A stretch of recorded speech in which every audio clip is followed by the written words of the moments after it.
Hello friends, I am Dibyajyoti Hazarika.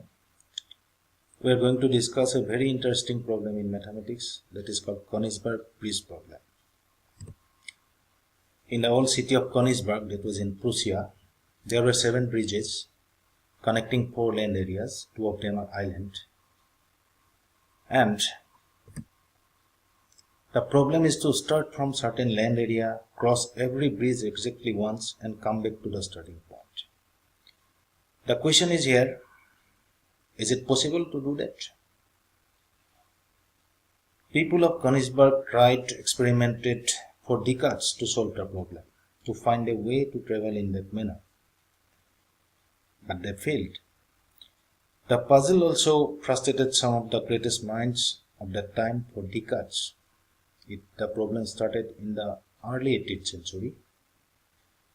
The people of the city were so engaged with the problem that the mayor of the city wrote to Leonhard Euler to look into the problem. Leonhard Euler was one of the greatest mathematicians of all time. He was then in St. Petersburg. First, Euler refused the request, thinking that it is too trivial for his attention. But later, he was intrigued and he tried to find a solution, and he did. First, what he did is, he converted the whole problem into a graph. The land areas were denoted by points and the bridges are denoted by lines, what we call a graph. As you can see, the land areas were here labeled as A, B, C and D, and the bridges are drawn as lines. Here the problem is to start from one of the vertices, pass through every edges and come back to this original point. Is it possible? He proved that it is not possible, but how? We'll see later. But before going to the proof, we need few definitions to understand the terminologies used in the proof. The first one is degree of a vertex. That is the number of edges incident on a vertex. That means the number of edges connected to one of the points. Next, Euler trail. It is a trail which begins and ends at the same vertex and that traverses through every edge exactly once. You should note here that we can travel through a vertex more than once, but not the edges. And the last one is Euler graph. A graph that contains an Euler trail is called Euler graph. Now you see, the problem of Conigsberg Bridge problem is that whether it is an Euler graph or not. So the theorem says that a graph is an Euler graph if and only if every vertex is of even degree. If there is an odd degree vertex, then it will not be an Euler graph. It is the necessary and sufficient condition. The proof will first see to the necessary condition. Let G be an Euler graph. We'll show that every vertex of G is of even degree. G is an Euler graph means G contains an Euler trail Z. We start walking through the trail. Let's start at any random vertex U. Then we travel to another vertex and so on.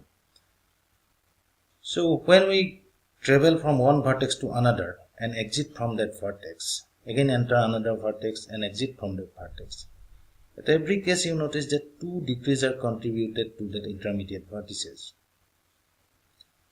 And while taking the whole walk, every intermediate vertices were contributed 2 degrees at every time we cross that vertex. That means every vertex apart from U will have even degree. And the trail ultimately ends at U, means U will also be of even degree. That proves the necessary part, and we'll go to the sufficient part. It is a bit more conceptual than the necessary. For that we assume all the vertices of G are of even degree.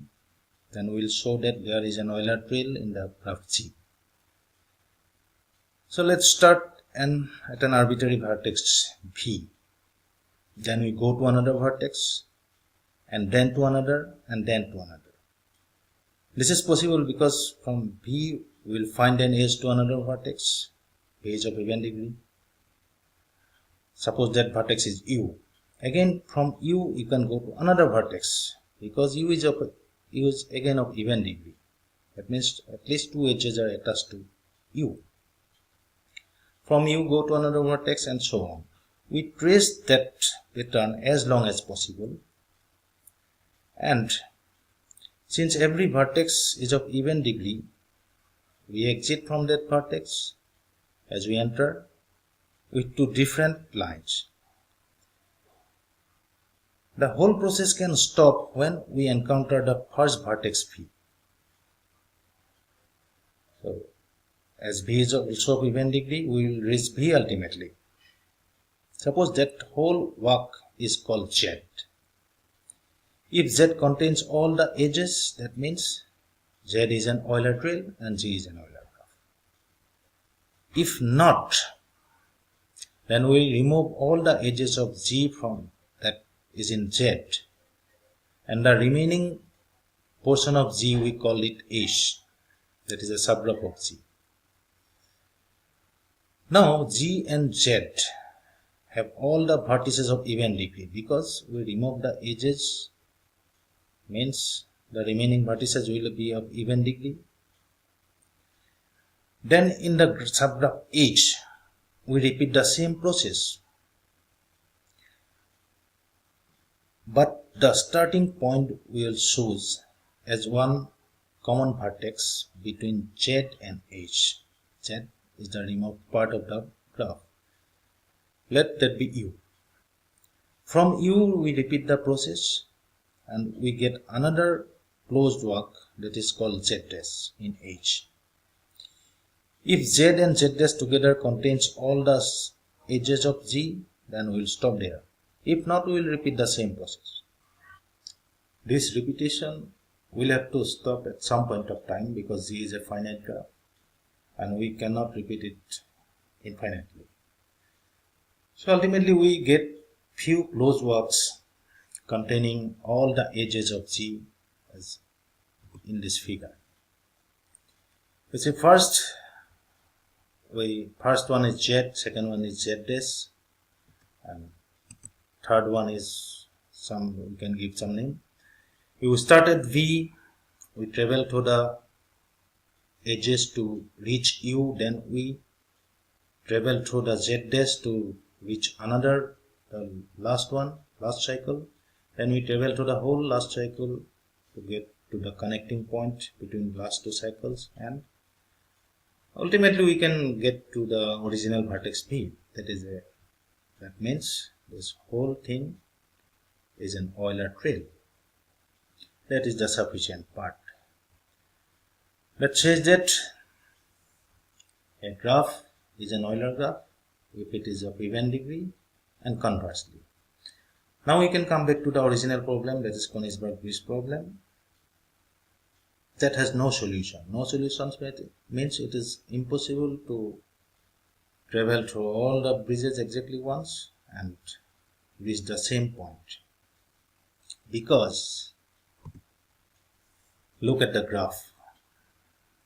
These vertices of the graph are not even degree. That means that is not an Euler graph. That means we cannot travel as the given condition. So the solution given by Euler is well praised, it is celebrated because it laid the foundation stone of graph theory. And we know the graph theory is widely applied in nearly all the branches of science, prominently in physics, computer science and engineering, and it also initiated the idea of topology. And topology is a full-grown branch of mathematics, as we all know. That's why this problem has some historical importance in mathematics. I think you have a good idea about the problem and about the solution. And thank you for listening to me. The last slide. Thank you everyone.